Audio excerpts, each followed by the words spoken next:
Greetings, everyone, and welcome to another episode of Game Sharks. I am one of your hosts, Jimmy Good, and joining me, as always, is my co-host, Mr. Corey Lang. Corey, how are you today, sir? Doing well. Good to see you, Jimmy. Good to see you, too. And we are still on our new set, which I didn't immediately address, I don't think, last time, but I still love it. It looks fantastic. And we also have CJ and Pat in the back there. They're rocking. There they are. Today, we're going to be talking about a ton of things. We have so much to get into. And today, I thought we would start with a little game that you may or may not have heard of called Battlefield 6. And I've been playing a lot of Battlefield 6, which is shocking, Corey, because honestly, last time I played a Battlefield, 2042, a few years ago, was not in a great state. I'm not going to lie to you. And I remember thinking, ooh, I don't know if Battlefield's for me anymore. But guess what? Battlefield is still for me when done properly. So I've been playing a ton of this, and I was like, all right, there's so much to get into here. And I wanted to start with the campaign. So Battlefield 6 is a game that kind of surprised me. I remember thinking like, oh, my friends wanted to jump into this, and I was like, do we want to like go back to, am I a military shooter guy anymore? And the campaign is like a really nice introduction to a lot of the mechanics and a lot of the things you get in Battlefield 6 proper. And yeah, I grabbed this footage here. This is one of the more like quiet, stealthy missions, or at least that's how a lot of these missions start out.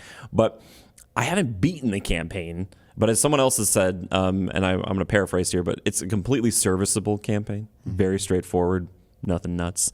Single player to my understanding, but you do have a squad with you of NPCs, and they're nice enough to, you get like 2 revives, I think, at least on the difficulty I'm playing, which is kind of funny, because like, I guess that third one, they were like, don't worry about it, you have to start over again.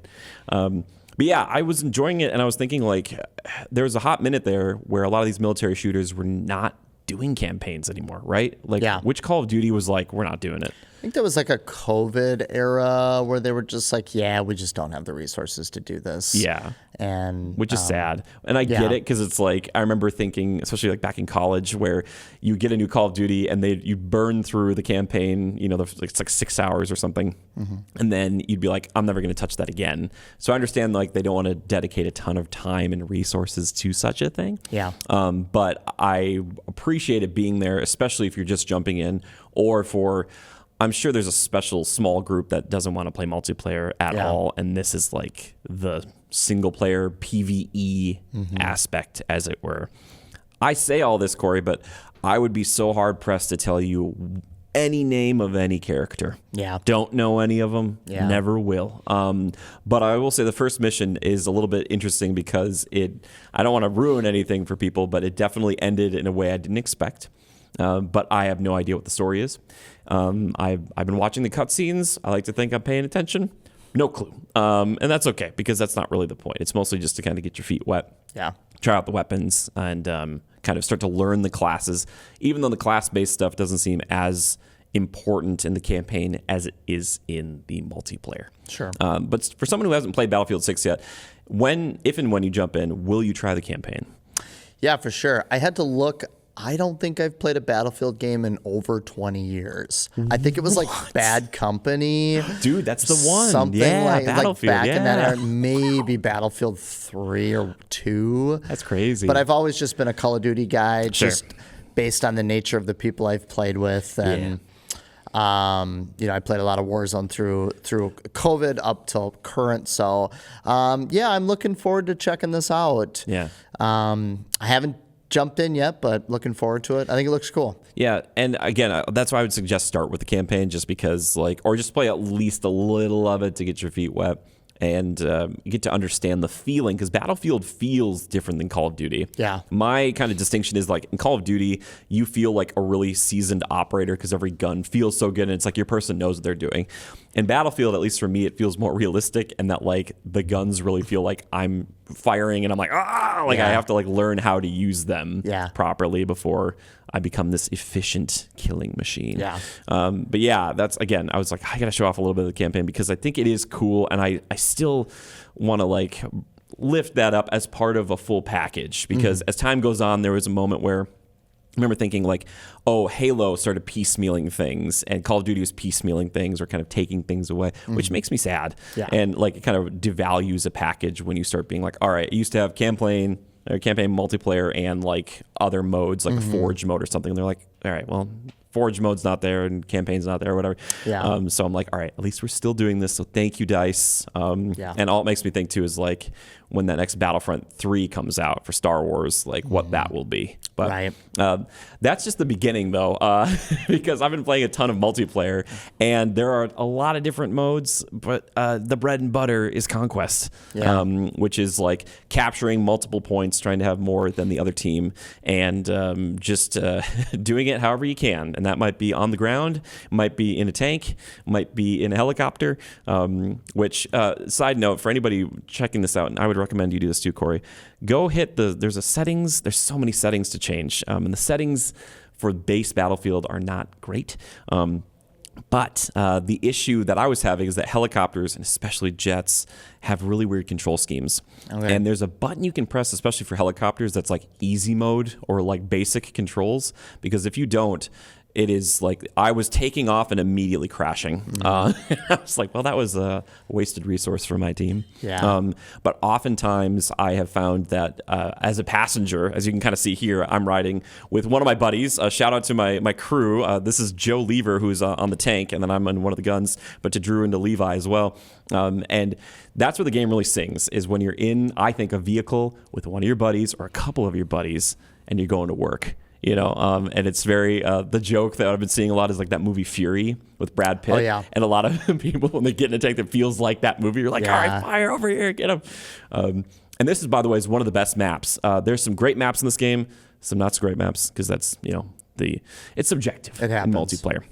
But this is called, I think, like Operation Firestorm. And it's great because it's a really big open battlefield, but it has a lot of these, like, warehouses to go into and a lot of destructible environments, which is really cool, but they don't all get completely destroyed because there's that fine line. I always go back to like Titanfall, where like if you could destroy every building, it would be really bad because as a pilot, you'd be like, oh, at a complete disadvantage. Right. Same thing here. You want to be able to hide from the tanks, but you can blow holes through things like buildings. Also, there's like sledgehammers that you can use to like break open holes and things like that. Nice. And it's so much fun. And the 4 classes, at least right now, are Assault, Recon, Support, and Engineer. They all have a very specific purpose. Even though Assault, which is the like basic, again, bread and butter, to use that phrase, is like not really that effective compared to the other classes, which all do like a really specific thing. Like Engineers can heal vehicles and they also destroy vehicles. Support is like healing the team and has the little jumper paddles to like revive people immediately, which is great. And then Recon, sniping, but the more important thing to me is like binoculars and spotting and stuff like that, which, man, it is so easy still. I don't know if you were doing this 20 years ago, Corey, but getting into like sniper battles where you like see a sniper and you're going to throw the entire game because you're like, I've decided to have a conversation at 400 meters with this person. And I've done that and I've lost many times, but I feel like I did the right thing for me. Yeah. But yeah, I've loved it. And I think I'm playing support here. I have my M60 because they have like LMGs are like their weapon of choice. And I'm not usually like a big, like heavy gunner guy, but it's so much fun. It's so much fun. And I have about 1,000 attachments on there. I have a flashlight, as you can see, which apparently it helps blind people at close range. No idea. But yeah, so do you have any questions before I, digress here on Battlefield? No, it looks cool. My thing with Battlefield that I always remembered was just the destructible environments. Yeah. Like that's why people would go to Battlefield, mainly was the destructible environments. Yeah. It was always like the Saints Row to the Grand Theft Auto. Dude. Everybody kind of looked at Call of Duty as kind of the king, first-person military shooter, and Battlefield was kind of like the stepbrother, the Saints Row, if you will. It was like, it's fun, but nobody really ever took it that seriously unless you were like on PC. I was just never a Battlefield guy. Yeah. But I always respected it from the perspective of the destructible environments, which Call of Duty never had. Sure. Because I think Call of Duty still runs on the Source engine, which was like Valve's original engine that would power like Half-Life. Really? So I didn't know that. They might have overhauled it since then. Yeah. But that's an apt comparison, though. What a great comparison. Yeah. So I definitely want to get back into the franchise. It's just It's just a matter of when. Sometime Sure. this holiday season. Yeah. Hopefully we'll get back into it. So. Yeah, and another thing too is like there's an interesting progression system which they recently cranked up because there's a lot of like you have to unlock things for your guns the more you use them and blah blah blah blah. But it was really slow at first. So if you got a new gun and you're like, oh, I want to get a silencer on there, it was going to take a while. Still takes a while. Yeah. But at least they're adapting to the community. They're listening, and it's doing really well. It's I think it's maybe their best selling Battlefield of all time. Nice. And it does precede Call of Duty, which as the time of this recording is coming out in a couple of days. Yeah. So that really helps too to be like, all right, we're gonna get ahead of this. And I think the older I get, Corey, the more I feel better about playing a game like this where it's not as competitive. Sure. Like there are team deathmatch styles and stuff to this game. But in Conquest, I don't feel bad when a jet literally crashes into me. I'm like, well, there was nothing I could really do about that. Or if I get taken out by a sniper who's so far away, I'm like, I tried to dodge around it. Yeah. It's not like I just lost out. Right. But this game, there are people who are so good that I've snuck up on them. Yeah. And I'm starting to shoot at them, and they still turn and get me because they're better than me. Sure. Whereas in Call of Duty, if you do that, you're going to like win like almost every time. Yeah. So it's a lot of like gun control and like playing with settings and trying to like get just the right feel for Sure. it. But it is such a fun, addicting game. Yeah. And the moment-to-moment gameplay is just so different and diverse. Like there's just, if you're sick of doing what I'm doing right here, then you can like switch over to like, I'm in a helicopter. Yeah, Or, that's like, cool. Or I'm in a Jeep. That's cool. Or whatever. Or you just Right. go around healing people the entire time. Right. That's helpful for the team. Yeah. It's just like, man, it's a really cool game and there's a lot going on. That's cool. Thankfully, on a technical level, it hasn't performed too badly. I've had some rubber banding where sometimes my character will stop moving and then go backwards, like, sure. and, like go through walls, and I'm like, "What's happening?" What's happening? Yeah. But for the most part, it's been pretty good. That's good. And there's been a time or two where I load in and it'll be like, "You're 4800th in line," and I'm like, before I can get into the game. But Yeah. then like 10 seconds later, I'm in because their Sure. servers are just they were maxing out for so Right. long. I was like, okay, so Call of Duty will probably pull some of that away. Yeah. But as my buddy and I, Joe Lever, as mentioned before, hi Joe, he and I were trying to play last night. We were like playing Conquest, and then we went to Escalation, a different game mode, and we like couldn't find players. Like for a minute there, it was like everyone's playing like. It seems like Conquest or Team Deathmatch or whatever else. Sure. So yeah, it's just like it's just a crazy game. You never know what's going to happen. You know, like a building will be totally fine one minute, and then the next a tank rolls through and it explodes. And That's you're like, cool. Like that's fun. Yeah. But yeah, I highly recommend it, especially with friends. If you have a buddy, at least one other buddy. Yeah. But the game sings when you have 3 to 4. Everybody's got a different role to play. Sure. Which is good. I will briefly mention this to you. I did play, I think, 2 rounds of their Battle Royale. It's Battle Royale. Yeah. I'm not a huge BR guy myself, and it does have that kind of like that intensity that you would normally expect. And I forgot how those work, Corey, because I dropped in with my class and everything, and I'm like, oh, I have my pistol. And I was Yeah. like, go find a gun in a bathroom somewhere. I'm Right, like, yep. that's this. I was like, not for me. Yeah. I'm so sorry. I just can't. It's too intense, and it's Yeah. just peaks and valleys. Right. So you were a BR guy though. Would you try the BR here? Still am. Yeah. Love it. Would you try this one?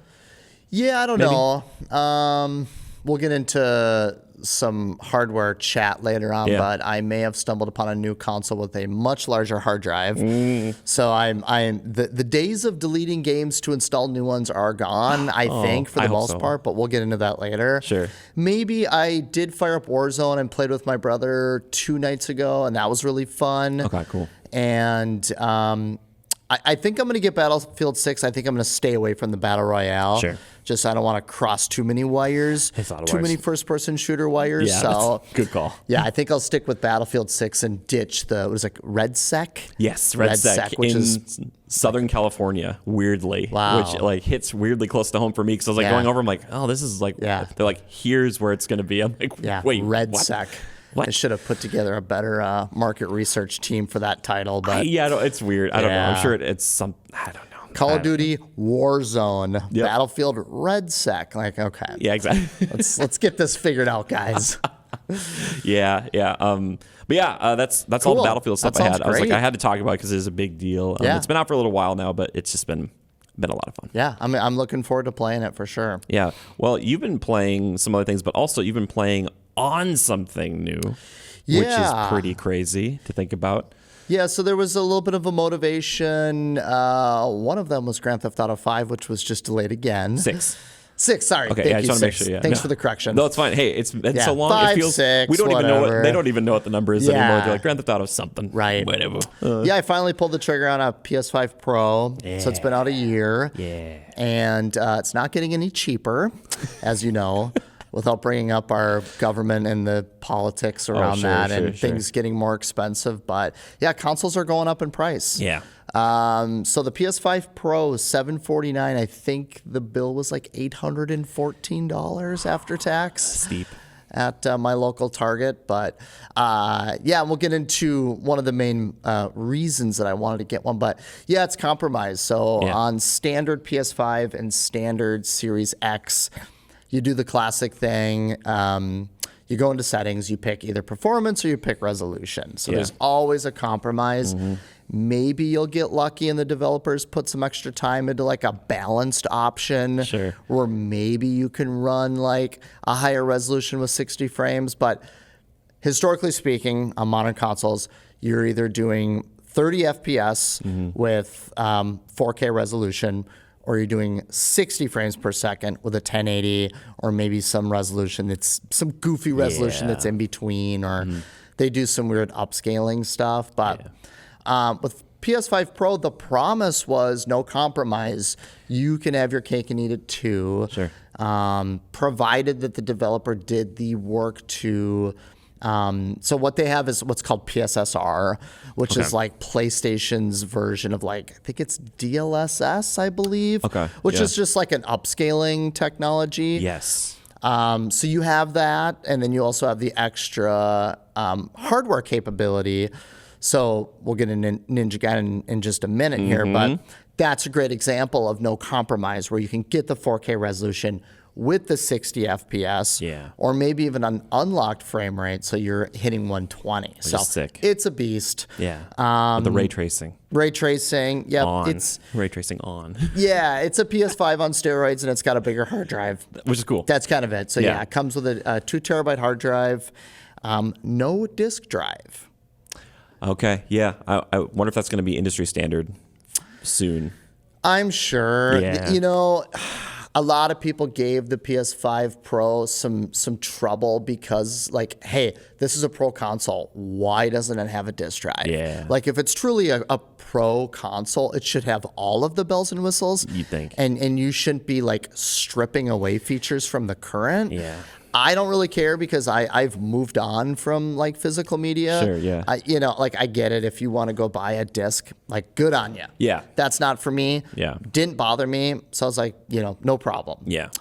So yeah, it's just a beefed up PS5, and we can transition to Ninja Gaiden. if Well, you yeah. want. I was going to say one last thing about it. Do you think they'd ever sell, and they'd never do this, they sell an attachment that is just a disk drive you can plug into a USB They already port? do. Do they really? Yeah, you can do that right now. I think it's $80. Is Yeah. it really like an official? Yeah. Sony will sell you a disk drive that you can attach to the PS5 Pro. Okay, so yeah. maybe that was the consideration. They're like, all right, so it'll be like an $830 console if Yeah. we have the disk drive on there. That's Yeah. so funny. Yeah. Oh my gosh. Yeah, Just so- plug it in the side and you're just like, okay, my Yeah, little... I think it does adapt so it like looks nice. Okay. Yeah. I don't think it's just like It some clips thing. on. It's Yeah, magnetic. yeah. It's just going thump on Yeah. the side. So yeah, you'd have to look up like the exact detail on that, but they will sell you a disk drive, and Sure. that is a thing that exists. So, That is yeah. hilarious to me. Yeah, very good. Okay. But yeah, so just final quick thought on the PS5 Yeah. Pro. Depends on the Tell me. software. There are some games that will look just like a PS5 game. There is a list. I think there's like 50 to 100 games that are called PS5 Pro Enhanced. Okay. So they've actually gone and done the work. They support PSSR, the whole 9 yards. There's a list online. I to save my life could not list you those games. Yeah, I know there's that trailer that we have, and it was like showing. It's just like on the bottom. It's like just for certain games. Not every game is going to be this way. So like you can't put in like maybe the first God of War, and it's like, oh, it's all cranked up to 1,000,000, you know, or maybe it is. I don't know. I think the first God of War actually is it one of them? PS5 Pro enhanced. Oh, is it? Look at that. But to your point, I know what you're saying. It's, you know, don't go into it thinking that all of your games are just going to be immediately enhanced, but a lot of them are. And Horizon Forbidden West is truly like the most mind-blowing video game I've ever seen on PS5 Pro. That's beautiful. So if you have a Pro and you really are, you know, if you want to be in for a treat, download Forbidden West. Okay. It's unbelievable. So sure. It's funny you bring up the whole performance and quality modes. I've always, just because of action games, like performance has always been, because my eyes adjust to a resolution over time versus the alternative where you like look at 30 frames or something and I'm like, yuck. It's unacceptable. Yeah, exactly. At this point, I'm like, no. But uncapped frame rates up to 120. Yeah. And that's butter smooth, baby. Yeah. Ooh, I love that. Speaking of uncapped frame rates, Ninja Gaiden 4. That's a segue for you. Boy. Mm-hmm. Yeah, man. I mean, I always look back on that first Ninja Gaiden game on the OG Xbox. You know, a lot of people think of that OG Xbox as like Halo Combat Evolved as like the true killer app, and it was. Yeah. But stealth, it was that Ninja Gaiden game, and that Ninja Gaiden game was mind blowing for the time. Still is. I think it was Ninja Gaiden Black, then it turned into Sigma, and the rest is history. They did a couple sequels, and here we are all these years later with Ninja Gaiden 4. Yeah. This game is co-developed by Platinum and Team Ninja. Yes. So the way I understand it, there was two game directors working side by side, two different companies. And there's a new protagonist, Yakumo. Yes. And I know you played a little bit of it. I did. So so I know that beginning part. It's fascinating because the way we talked about before the show, because Corey's kind of explained this to me, the two directors, that is shocking to me. Maybe that happens a lot more than I know, and I'm not sure. I'm trying to remember who you think or what we're kind of thinking. Platinum did this versus Team Ninja did that. Right. Who did? Was it Platinum did the combat stuff more? You know, I don't know for sure. We're not sure. If I had to guess, that would be my assumption. Yeah, Team Ninja's more lore. But then I think I'm like, but this game doesn't really play like Nier or Bayonetta. That's true. So it makes me think that maybe Team Ninja did more of the gameplay, but it's hard to say. It is hard to say. I don't know. And the more I look at it, the more it kind of reminds me a little of my beloved Devil May Cry. Yeah. Especially Devil May Cry 4, another 4, but it's like, all right, brand new protagonist, but like, spoiler alert, your favorite protagonist is maybe in the game and maybe playable later on down the line. Right. It sounds like did you get to Ryu? Yeah, Ryu is totally in this game. I don't even think that's a spoiler at this point. You're kind of in like competing clans. I think Yakumo's in like the Raven clan and like back to you with Battlefield. Don't ask me anything about this story because it's just complete nonsense. Exactly. Yep. But fun nonsense. Yeah, exactly. Yeah. Did you play as Ryu yet? I have not. Okay. I just did the boss battle. Yeah. And he's showed up in some cutscenes. I looked into it. It looks very much like he plays like you would expect him to. Yeah. So very, again, like Dante from Devil May Cry 4. It's like, all right, it's what you'd expect. Maybe a few new bells and whistles. But this guy and the new guy is great. He's awesome. It's really interesting. I was looking. I have his weapons pulled up here because they all have super fun names that I'm sure you definitely memorized. Yeah. But the idea here, it seems like, is you get a weapon. It plays a certain way, and then you have your Blood Raven form that you can crank on that changes the weapon. Yeah. Kind of, you know, now that I think about it, kind of Bloodborne-esque. Yeah. Where you're switching into a different thing. Yep. Did you have a favorite one or multiple that you're like, this is my weapon I use a lot? You know, I love the dual-wielding katanas. I think that's what you start with. It's the, let me see if I can get this right, Taka Minakata. There you go. Perfect. I knew that. Exactly. I knew that. You were testing me. I was just seeing if you knew that. Thank you. You know, it depends on like the enemy varieties. So like currently where I'm at in the game, they just started introducing like aerial enemies. Oh, I hate those. So now you have more powerful like throwing stars, which are like your primary weapon. I love a good staff. That's like the second or third weapon you unlock. So is that the one that turns into a hammer? Yes. Yep. Okay, that's the Magatsui.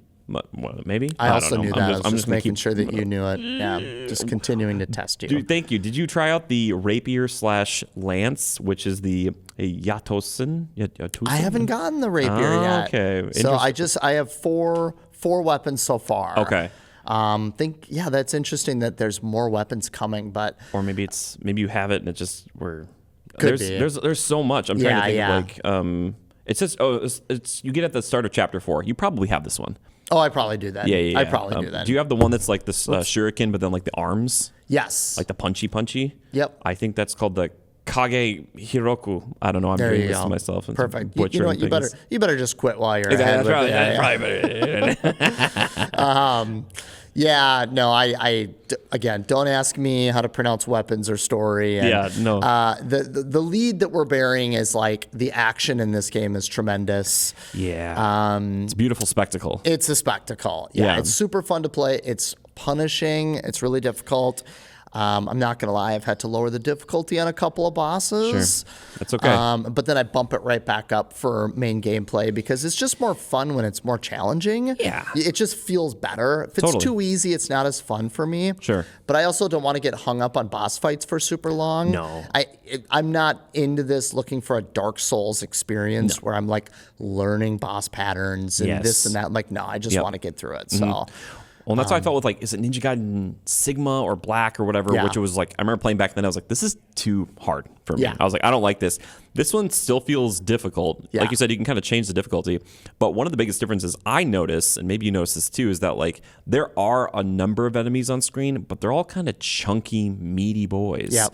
Versus where like a Devil May Cry, by comparison, they'll put like 40 little demons on screen and you're just like dashing around taking care of them. These guys they can take some hits. They do. That will happen, by the way. There's like a subterranean kind of like under aquifer level where you're fighting all these like fish.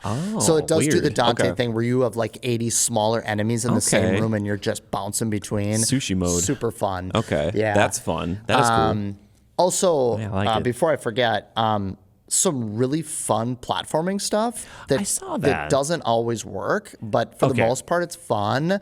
Like I've hit a couple of snags where it's just like straight up broken. I'm like, oh, this is unfinished. like you very obviously miss like a jump that you easily should have made. Sure, yep. But like you fall into a pit and you have to do it like 5 or 6 times. You're like, great.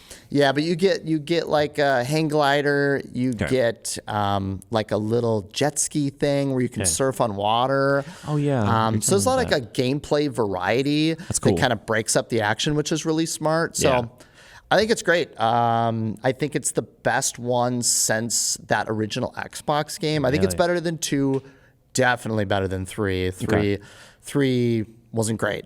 Yeah. Do you think like something like this, they have kind of open worldish levels, kind of? It's pretty linear though. Pretty much straightforward. It's pretty linear. You can go off the beaten path and fight like hidden enemies and look for treasure and stuff. Okay. There's like little challenge boss rooms off to the side that you could completely miss. Okay. Yeah. Does it feel like a good level up system where you're like, all right, I like my dual katanas or I like my staff and I can like level up or unlock a new move? Does that feel too deep, not deep enough? Yeah, so there's 2 merchants. There's like this little like birdhouse looking thing that you can go to buy like potions and stuff. Oh, yes. Yep. There's a crow that'll summon a merchant, so you can buy special moves from him. Cool. And then from the start menu, you can upgrade your weapons. Okay, So nice. there's 3 ways to kind of move through the upgrade path. And do you like it? Is it like, do you feel like it's too much, or is it like, oh, I can unlock like 4 additional moves with my staff and that's enough? You know, one thing that I've never really been into with third-person action games are like fighting game move combos where you're like down, right, left, A, B, backslash. I agree. Like, I just don't even engage with it. Yeah. So in that regard, I just kind of upgrade them for, honestly, if I'm being honest, for trophies. Sure, yeah. Just to get my trophy. Yeah. But for the most part, I just like upgrade the weapon, buy my potions, and then somewhat pay attention to the move sets that you're unlocking so you can just have more like action variety, if that makes sense. That makes sense, yeah. I also like that you're talking about the platform. We saw a little bit of it there. all I can think is Ratchet and Clank. I know they're not the first person to do like the whole rail grind thing, but every time I see it, I'm like, oh yeah. Insomniac would be like, yeah, we know. We know this one. You know, I'm like, there he goes. Yeah, there was a lot of on-rail platforming stuff in that first Ninja Gaiden game too, so it's not like nothing new. Yeah. And honestly, that original NES game that came out in '89 did this stuff too. So it's like, you know, it's not unheard of for this franchise. No, not at all. And it is interesting to see that like they decided to really focus on this new guy as opposed to Ryu. Not that Ryu isn't great still, but it's like, to me, I'm like, oh, maybe he'll just be the intro guy. Yeah. We're seeing a lot this year, or at least one other time that I can think of, where it's like, all right, Assassin's Creed's the same way, where they're like, all right, here's another protagonist. Yeah. And you're like, you know, even though Yasuke is not as much as I can't remember her name. Yeah, I can't help you there. Sorry, man. I'll have to look it up. But yeah, I've enjoyed my time with it. I've been playing on Series X. You've been playing on PS5 Pro. Do you notice anything when you're playing this? Are you like, oh, it's buttery smooth and gorgeous the entire time? Yeah, so that was, you know, kind of one of my motivations for the Pro was specifically for this game, because there's 3 different Pro modes, and then you can just straight up unlock the frame rate. Sick. And so you can play 4K with an unlocked frame rate, potentially up to 120 frames. Amazing. Yeah, it's a spectacle. How much do you think is left for you in this game, or how much have you played, I guess is the real question. I don't think there's much left. I think I'm like 10 hours in. Forgive me, I don't remember what chapter I'm in, but I can't imagine I have much left. Sure. I think I'm in the home stretch. Okay. So, do you feel like it's one of those things where you're like, all right, I've had my time with it and I want to go home? Or you're like, is it overstaying, where I'm like thinking of like Last of Us Part 2 or God of War Ragnarok, where you're like, this is double the length that it needs to be, you know? No, I've heard it's around 15 hours. Oh, really? So I probably only have a few hours left. It's definitely not outstaying its welcome. I'm still having a blast. Cool. Having said that, I don't think I'm loving it to the point where I want to restart it like right away. Sure. It's not that good. But I certainly don't want it to end at this point. Okay. Like it's going to be very high on my Game of the Year list. Yeah. I think it's a tremendous action game, and I think they knocked it out of the park, and I'm so thrilled that it exists. So the real question is how much Ryu, or is it a thing where you unlock him at the end and they're like, you can play through the entire game with Ryu? Yeah. Is that what it's going to be, do you think? I don't know. I heard that you don't play as Ryu in like maybe there's a new game plus. I don't know. Oh, okay. I don't know. Yeah. I don't know where you could just, I've seen the footage, so maybe it is much like you unlock him and then you can go back through. But again, that shows like a lot of strength or love for this new character to be like, all right, Ninja Gaiden 4, and here's the new guy. Yeah. And Ryu's going to be there, but also it's not like the Ryu show that we're... Right. Because he's typically been the main character, right? He's been the main character up until now. Okay. I mean, Yakumo is like the first main protagonist. There's been other playable characters, but yeah, it's been Ryu since that NES game in like '89. Wow, which is crazy. Which, by the way, like we talk about this all the time, and I'm still playing Super Smash Brothers. We're not talking about that today, but Ryu...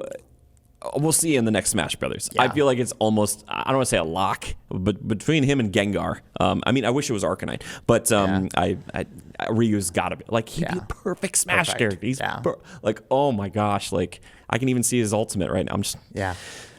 Nintendo, Sakurai. It's a no-brainer. Come on. Kirby Air Riders is done. Let's move. Anyway, but yeah, any other thoughts on Ninja Gaiden 4? No, it's great. It runs great on PS5 Pro. I recommend it if you just like third-person action games. I recommend it. Cool. So it's tremendous. Yeah. Also, I still have Game Pass, which I was like, I don't know if I'm going to keep it for $30 a month. I still have it right now, and it is on Game Pass. Cool. Which is like, it was a nice little thing to jump into. What a bonus. Between that and another game that I've been playing, you played a little bit of it too, that I've been slightly addicted to, a little game called BallXPit or BallXPit. I don't know what you want to call it, but BallXPit is what we call it. I've heard people refer to it as like Ball CrossPit, but... Ball CrossPit. I don't know. Yeah, exactly. One of those things. So for anybody who loved Vampire Survivors, this definitely feels like an inspired game by Vampire Survivors to a certain degree. A game where it's very straightforward. I use that pun literally here because this game is like you literally walking up like a corridor. But it's an auto shooter, and you're just taking out enemies. And on the surface, and if you see the gameplay here, it looks really basic. And in theory, and I think in some of the beginning levels, it is. And like any good roguelite, like one we'll probably talk about later, it starts slow.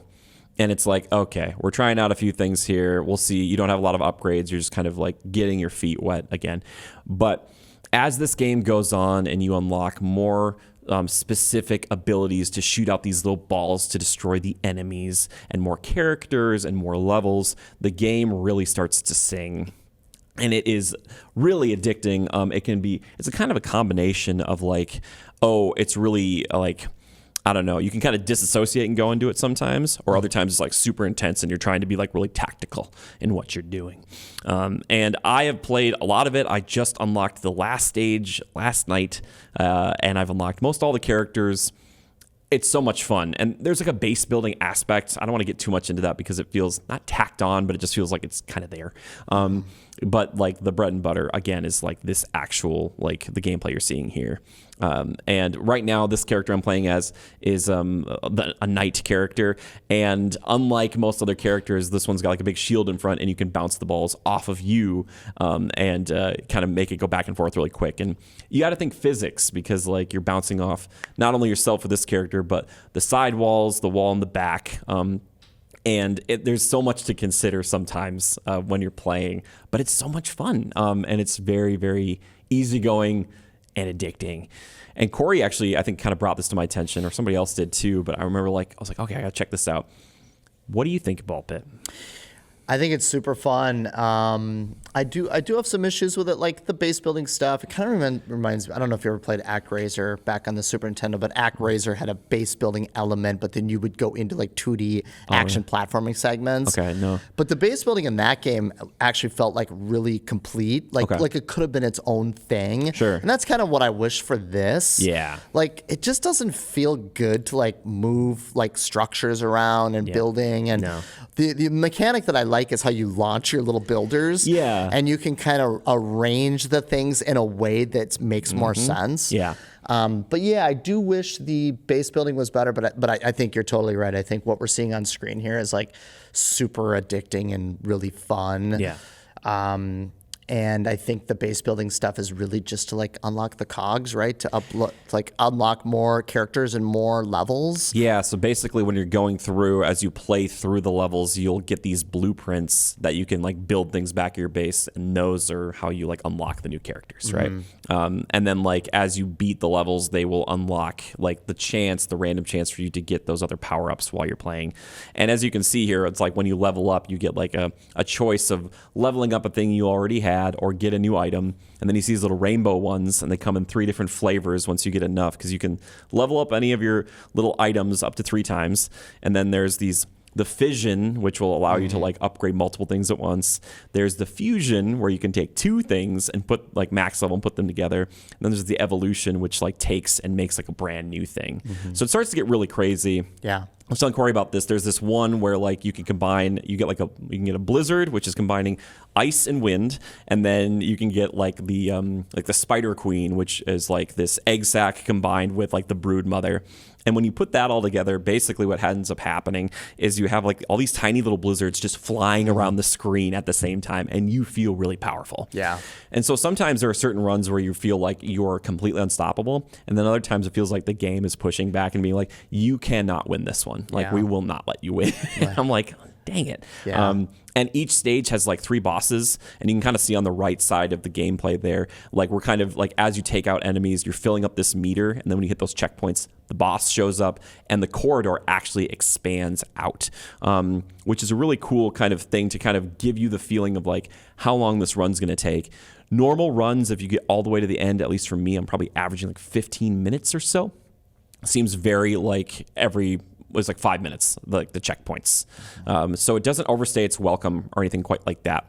But as you can see, there's like different enemy types, how they're attacking you. Like they have like ranged enemies who are obviously going to shoot from a distance. But if you get close enough, like everybody's going to attack you. And once they get to the bottom of the screen, regardless if you're down there or not, they will jump up and attack you. So the idea is to like destroy all of them before they get down there. And as I was telling Corey, it kind of reminds me of like a reverse Tetris in a way, where you're like, I can't let them hit the bottom, or something like that, kind of.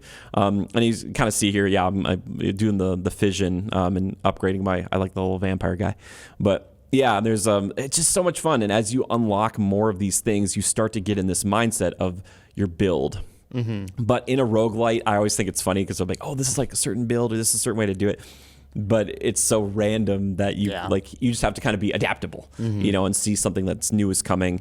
And then as time goes on, when you'll pick up like a new item, and it'll be like, oh, this synergizes with this, or you like do the evolution, and it's like, oh, you've got two things, you've never seen this new item before, so it behooves you at least to try it, so that way the next time you go through, if it shows up again, I'm like, oh yeah, that makes the blizzard, now I know. So there's a lot of depth to this game, and like, as you can see here, it's like you can make, I was going to make like the mosquito guy or whatever, but it's fun, it's really easygoing, and I find myself after playing Battlefield for a while before I go to bed, I'm like, I'll do cleanser. Yeah, exactly. I'll do one more round of this. Sometimes it's a few more than one round, but it can just get crazy with all the little balls flying on the screen. But after I beat it, it's one of those things like kind of like Vampire Survivors. I think I might come back once in a while and play like a little more, but I'll be like, all right, I had my time with it, and now we're done. So I'm sure there's a new game plus or something. I have no idea. But do you think you're going to come back to this? Because you said it wasn't really for you after a while.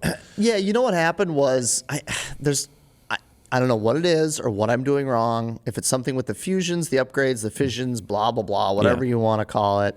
I feel like I'm in a groove. I'm doing really well. My health is full. There's particles flying everywhere. I'm just destroying everything, and all of a sudden, I can't go any further. Like I've just literally hit a wall. Sometimes they'll do that where it's just like, they box you in. I'm like, what happened? I feel like you're doing everything in your power, and all of a sudden they just shut you down. I wonder too if it's something where like I was trying to mix like not only single target damage, but then like AoE. And if I don't have the AoE stuff popping off, then that's when they send that in. It's almost like a check to see. It's like, oh, do you have enough like damage? Do you have enough to move on to the next stage? Right.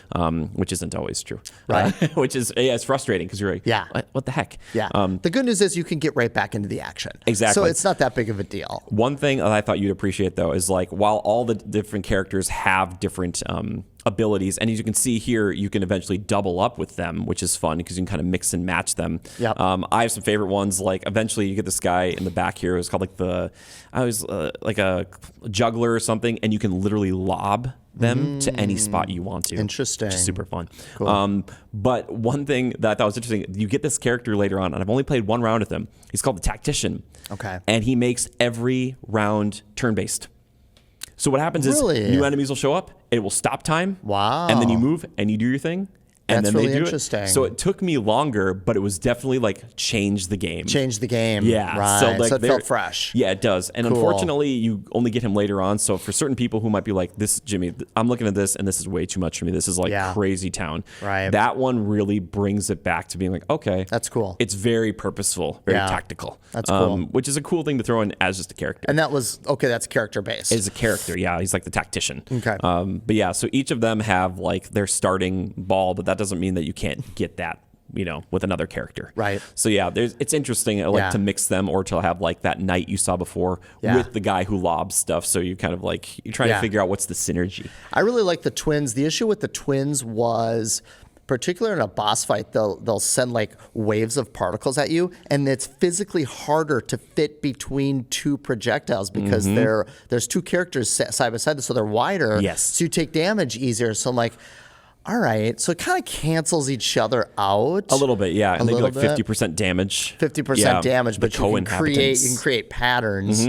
I tried to use them with the knight last night or the other night, and I was like, oh, maybe I'll have 3 characters on screen. It's like, no, just the knight stands next to the co-inhabitant. Well, that makes it even worse in terms of fitting through particles. Exactly. So like the nice thing is when you double up with everybody else, it's usually like one is behind like this and the other one is in front. Sense. So it's easier that makes sense. And I like this though. The guy up front, he's like the second character you get. He's called like the itchy finger, and all the characters move slower if you have it on like auto fire, except the itchy finger. Okay. So I have auto fire on because like you can, if you turn it off, you can move a little faster. I don't think the benefit's there because if you're like playing this and you're constantly tapping like right trigger or whatever, it's like too much. Yeah. So I found this guy to be a lot of fun, and it just starts, you become kind of like a machine gun. That's cool. As you can see here, he's like, it's such a fun game. It is a fun game, and it's very, again, it's like $15 too, by the way. And again, I swear to you, Phil Spencer does not sponsor this show. I really wish he would. Yeah. It's on Game Pass. I know. And I thought about picking it up immediately, but I was like, okay, I might wait because I still still want. The next game we're going to talk about here is the one I'm kind of waiting for. Yeah. But yeah, this is great. Another rogue. I guess it's roguelite. I guess. But seems like that's what everything is now. If you like Vampire Survivors, there's a call out, which I was happy to figure out myself, that there is an item in this game called, it's like something onion, like the Eternal Onion or something like that. It's very much like the garlic in that game. It's an AoE around you that does damage, and it's definitely kind of a nod to saying like, all right, this is a different style. Yeah. But and as we talked about a long time ago, the production value for here from Devolver Digital is there, and it's cool to see because I really love Vampire Survivors, but it's definitely, you know, not like a crazy graphical game. It's going for an old school look. Sure, makes sense. Right. This is its own thing. Yeah, for sure. And I love the look of it, and I would love to see eventually like some really big budget games, kind of like Returnal, I guess, is in a way is that. Yeah. Housemark, that's the Housemark games. I think so, yeah. So like that kind of stuff, I'd love to see more of because it is so much fun. Because like when you're sick of playing against other people, it's fun to just play against the computer. And, for sure. But yeah, this is just like so much fun. I like there's the characters, the bad guys who are on like multiple levels, and you have to like knock them down and take them out. And yeah, it is a fun game. I don't remember if this game has a difficulty level. I don't know if I don't think it was like easy, normal, hard. No, I don't think so. I don't think so. But yeah, these bosses. Also, a fun thing about these bosses too, when you're trying to think of the physics, they make them in such a way that, as you can see here, it's like a triangle. You can't like go up and just have the balls like hit directly and like bounce right back. They make it so it has to like bounce off. At least for that first level. Yeah. And then sometimes the second level will be a square, so you can literally go right up to them and just like shoot, and then your special ones return to you right away, so you're just like but sometimes you get one like a sphere or two in the back line, and it's just flying and doing damage, and you're like, I landed it perfectly. I totally meant to do that.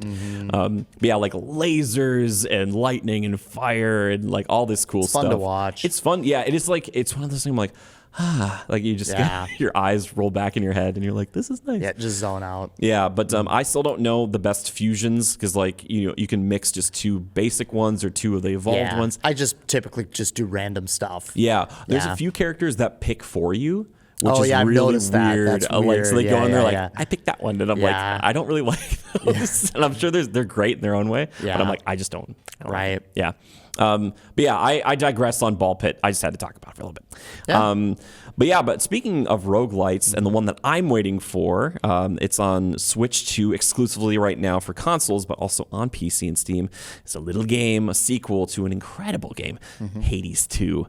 And you've been playing some Hades 2, Corey. I have played a lot of Hades 2. Boy. Yeah, Yes, I love it. You know what? I forgot to check how many runs I've done. I meant to do that before the recording. That's Forgive me if I had to guess, probably 50 to 100. Sick. So not like a ton, but you know, enough to talk about it. Yeah. So Hades won a game that, I'll be honest with you, I remember seeing it how many years ago it was, and it was up against all these other Game of the Year contenders, and I was like, what is this? This Hades game? Blah, blah. Oh, yeah, they got cool music and animation, whatever.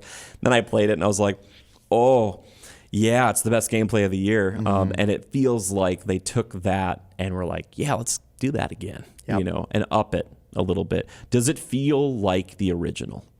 Yeah, it does. Yeah, it feels very much, it's got that same addicting, snappy combat. My issue with Hades 2 is the exact same issue that I had with the first Hades, where I think it looks amazing. I love all the flashy character title cards that show up on screen, and the writing's really good.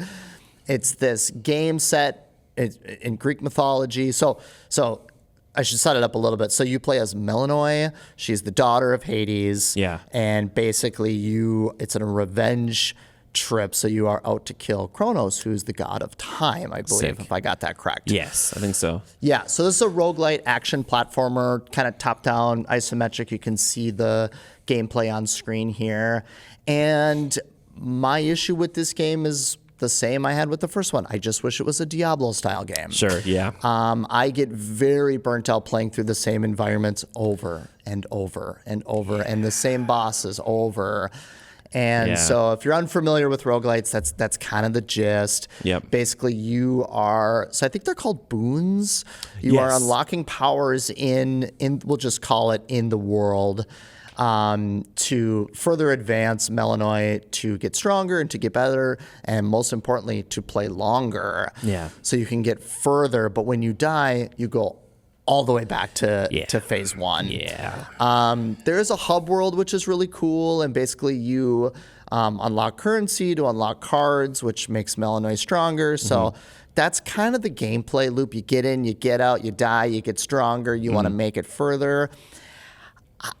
I just wish it was a Diablo game. I think I just don't think this style of game suits the talent at. Is it Supermassive? Yeah. Am I saying that right? Supermassive. Right. I hope I'm saying that right. Supermassive Games. Supergiant. Supergiant. Supergiant. Okay, Supergiant. Supermassive is a different team. I was trying to think. I was like, is it Supergiant? I think it's Supergiant. Yeah, Supergiant. Yeah, man. I mean, look at the title cards on screen there. It's just gorgeous. It is. Yeah. And if you are into roguelites, this will be your game of the year. Yeah. It is absolutely remarkable, top to bottom. The gameplay is addicting. The writing, the characters, the presentation is like absolutely striking. Yeah, it's beautiful. I just wish it was an interconnected game like Diablo, where there was like an Act 1, 2, 3, where. I don't know. Maybe I'm alone on that, but different way to tell a story. My question for Melanoy, not to be confused with Naue from Assassin's Creed Shadows, which everyone remembers. Yeah. Is she as fun or interesting as a protagonist as Zagreus? Yeah, 100%. Okay. If not better, because they fine-tune things. Good. This is 100% a better game than that first Hades game. Nice. I mean, they've just fine-tuned everything and just cranked it to 11. Yeah. Again, it's a blast to play. Yeah. It's a blast to look at. It's addicting. I just the environments just get repetitive for me. Sure. Is she fun? Are the characters fun? Characters are fun. Okay. Yeah, the good. weapons are really cool. Yeah. So I think you start with the witch staff, which is really fun. Okay. I quickly switched to, forgive me, I don't know what the weapon type is called, but it's like dual wielding daggers. Like the sickle things. The sickle things, yeah, exactly. Yeah. So you can get up close, they hit hard. Cool. But also there's a range-based attack. Sweet. So if you want to just play it safe, hang back, you just throw them back and forth. That'll extend your gameplay to get further. Yeah. From what I'm seeing, it seems like maybe less weapons than the first game, but they might have more technical aspects to them. I don't know if that's true. Yeah, in the hub world, I think there's like 4 or 5 weapons you can unlock almost right off the beginning. Yeah, because Zagreus had a ton. Yeah, and I'm sure there'll be more weapons introduced. Comes over time, for sure. But the gods and everything still there, still giving you those boons, still changing things up. Yep, Zeus will pop up and he'll tell you some words. And it looks so cool. And maybe this is the reason why, like the first Hades and this one as well, is like for the writing, where like you can play this game how long you've been playing it. You're still getting new dialogue. You're still getting new dialogue. Stuff. It's crazy. Have you unlocked the other pathway? That's the thing. Okay. I haven't, and I've been waiting. And man, I've pushed myself so far into this game where I'm like, okay, certainly I have unlocked that other path yet, but then I die and go back to the hub world. It's still not unlocked. So I don't know what I need to do. That's the problem. And you have to and you hate to look it up. Like some of this stuff, like I know that I'm feeling where I'm like, I should be able to figure this out. Right. And it sounds like the other path from what I've heard is, I don't want to say more compelling, but to story wise for me, I'm like, ooh, yeah, I'm going there. Let's go. Yeah. So that's maybe where eventually it'll feel better. And they knew that because how many times you fought those bosses in the first game where you're like, okay, it's this guy again. All right, here we go. Yeah. And the level design, the way this game is structured as a roguelite is so obvious to development time. It's like, oh, okay, we can get these out quicker. Yeah. The voiceover stuff is super impressive. I can't imagine how many thousands of hours of dialogue it's that crazy. they did, because I don't think they're using AI. I don't think they would do that. No. They just don't strike me as a studio that would do that. I don't think so So either. I think it's all handcrafted. It's all So handwritten, and it's all voice acted. Like I said, the presentation is top to bottom spectacular. Yeah, it's Game beautiful. of the year worthy. Yeah. It's just the repetitive environments and fighting those same bosses over. It's like, oh God. Yeah. I Spare would me. love to see them do something with Hades 3 that's more akin to Diablo. That'd be sick. Spend 10 years on it. Yes, take your time. And Take your clearly, time. this is a sequel, and they're not usually known for making a lot of sequels, it doesn't seem like. No. So maybe this is kind of like, oh, this is the franchise that's keeping the lights on. Yeah. So, in between we'll make a game or two, but we'll come back to Hades. Right. And to their credit, if you look at the development gap between Diablo 2, Diablo 3, and Diablo 4, we're talking like 5, 10, sometimes 20 years. Yep. It's like, well, no wonder. Yeah. Because to build a game on that scale, but imagine if they did that with what they have here with this engine and the writing and the Greek mythology. Let me play as the gods. Let me fight all the gods. That's what I thought at the end of the first Hades. I'm like, am I going to go like kill all the gods like Kratos style? Yeah. And that, to my knowledge, that you don't do that. But I was like, ooh, I was like, maybe that's what they're building to. Yeah. Which would be super fun. Yeah. So, but again, if you don't mind going through the same 2-3 environments over and over and over and fighting the same bosses, this is going to be your game of the year because everything else is so spectacular that I am really having a hard time finding anything to complain about. Yeah. It's a special game. Yeah, I can't wait. I am waiting. I might get it on PC. It's Switch 2 exclusive, like I said before, but it'll eventually be on Xbox and PlayStation and everywhere else. Yeah. But and maybe that's the reason why it's not gaining as much attention, even though it's amazing, but because it's not on all the consoles yet. Yeah, it's a Switch 2 console exclusive right now. Yeah. It was early access for a while. Okay. I think. So I it's think like you're right. one of those things that it's fine-tuned. This is a fine-tuned video game. This is not just like, we'll just see how it goes. It's like, nope. And it's a sequel. So it's like, they know what they're doing. Yeah. Crunchy, good, tight combat. Yep. 100%. 100%. Feels really good to play.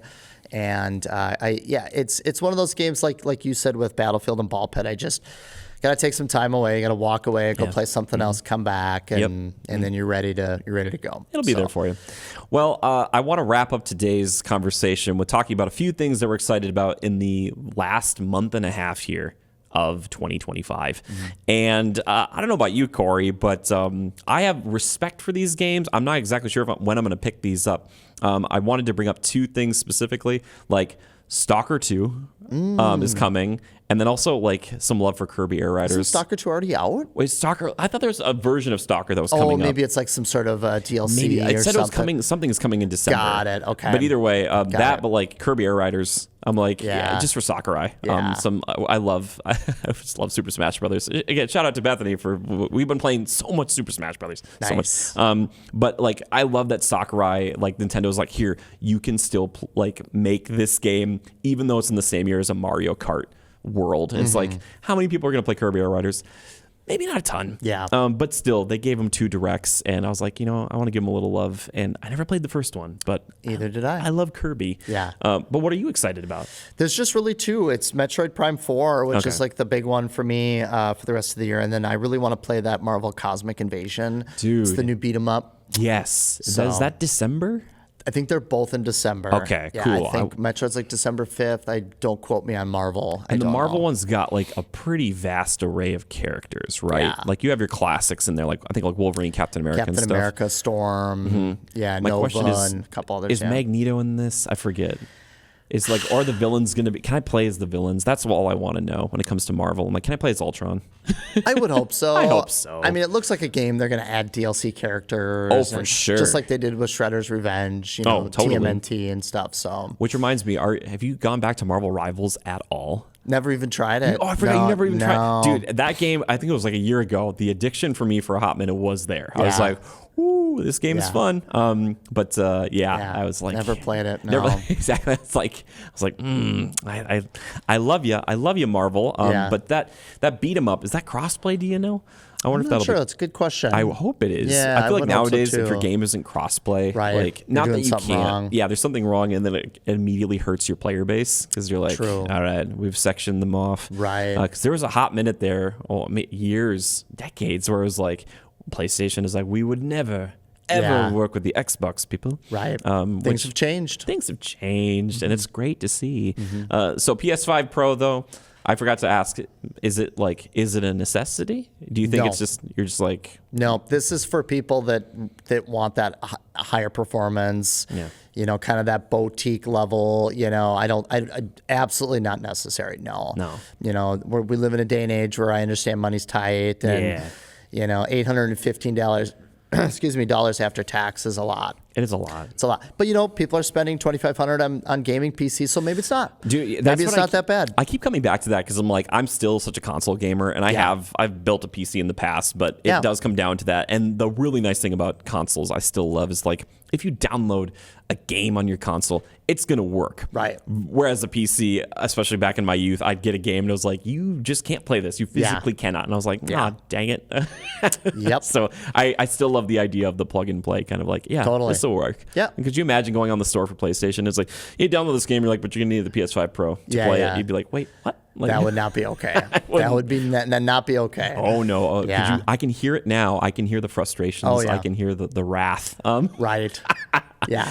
Well, okay, Corey, I absolutely love doing this show with you. Yeah. It goes by so fast because we've almost hit an hour, and I'd say we just keep going all day. But we have to get back to other things. Yep. And thank you so much for being here. I appreciate thank it you. so much. And thanks to the guys in the back here making it all happen. Thank you to Pat and CJ, all the fine folks here at QCTV who make this show possible. Because without them, all this stuff would not happen at all. Yep. And also the biggest person or the group we have to thank most, the viewers. Thank you guys so much for watching. You're amazing.